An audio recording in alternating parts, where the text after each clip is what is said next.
আসসালামু আলাইকুম, শুভ সন্ধ্যা। কেমন আছেন সকলে? কিছুদিন বলবো না, 2 দিন বলবো।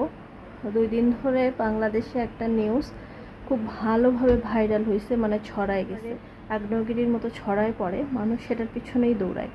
হ্যাঁ, একটা সচেতনমূলক একটা জিনিস ছড়াইছে, কিন্তু আমার প্রশ্ন হলো 5 বছর ধরে একটা প্লাস্টিকের বোতলে পানি খাওয়া বাঙালি খুব আবেগে একেবারে লুতুপুতু খাচ্ছে। নিউজটা 2 দিন হয়েছে মনে হয় ছড়াইছে যে টুথপেস্টের ভিতরে মাইক্রোপ্লাস্টিক পাওয়া যাচ্ছে।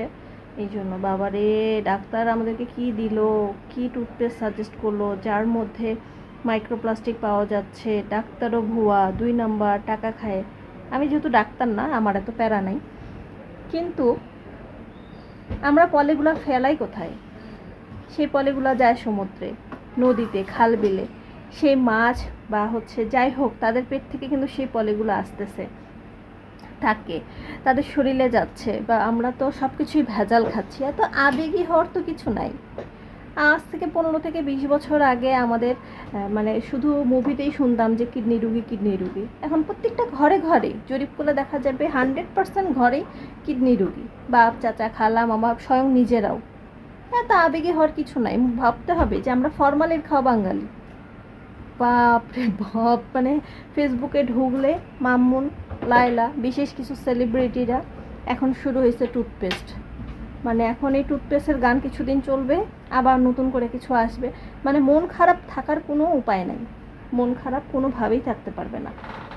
মানে যাই হোক, মানে মন কোনোভাবেই বাঙালি খারাপ থাকতে পারবে না। বাঙালি মানে বিছানা আইসিইউতে আছে, তারপরেও বাঙালির কর্মকাণ্ডে হাসতে হবে, হা হা হি হি করে। মানে না হাসে উপায় নেই তো, হাসতেই হবে। আমরা মানে আবেগেই দৌড়াই, মানে একটু চিন্তা করি না যে আমরা জেনে শুনেই বিষ খাচ্ছি, আমরা জেনে শুনেই ফরমালিন খাচ্ছি, আমরা জেনে শুনেই মাইক্রোপ্লাস্টিক খাচ্ছি। শুধু এখানে টুথপেস্টে না, দেখেন প্রত্যেকটা পণ্যতেই আছে প্লাস্টিক। সামুদ্রিক যে মাছ খাই সেগুলোতে প্লাস্টিক নেই? অবশ্যই আছে। প্লাস্টিকগুলো কোথায় যাচ্ছে? সমুদ্রে, খাল বিলে, নদী নালায়, সব জায়গায় আছে। এত আবেগী হওয়ার কিছু নাই ভাই। আমরা ক্যান্সারে, কিডনি রোগে, ফুসফুসে আক্রান্ত হয়ে আমরা ডায়াবেটিক্সে মরবো, এটা মাথা রাখতেই হবে। আল্লাহ সুস্থতা দান করো, এটা দোয়া কামনা করি। কিন্তু আমাদের যে আচরণ, স্বভাব, এগুলো পরিবর্তন না হলে আমাদেরকে এভাবেই মরতে হবে। আমাদের মৃত্যুটা এভাবেই আছে। তো আমিও বাঙালি, তো আমরাও এত আবেগে আপ্লুত হওয়ার কিছু নেই, নিজে থেকে সাবধান থাকতে হবে, এই হলো কথা। তো ভিডিওটা ভালো লাগলে লাইক, কমেন্ট, শেয়ার করবেন। সবাই সবার জায়গা থেকে সচেতন হই, ভালো থাকি। আর রাস্তাঘাটে যেখানে সেখানে পলিগুলো না ফেলে নির্দিষ্ট জায়গায় ফেলি। আজকে থেকে নিজেদের মধ্যে পরিবর্তন আনি, কালকে আমার বাচ্চা পরিবর্তন হবে, আমার বাচ্চার বন্ধুরা পরিবর্তন হবে, এইভাবেই দেশটা পরিবর্তন হবে। রাস্তাঘাটে সরকার পলি ফেলে না, আপনি, আমি, আমাদের আত্মীয় স্বজনরাই ফেলে। সো পরিবর্তন নিজের থেকে আসতে হবে। তো ভালো থাকবেন, সুস্থ থাকবেন, দেখা হবে অন্য ভিডিওর সাথে। ততক্ষণ পর্যন্ত আল্লাহ হাফিজ।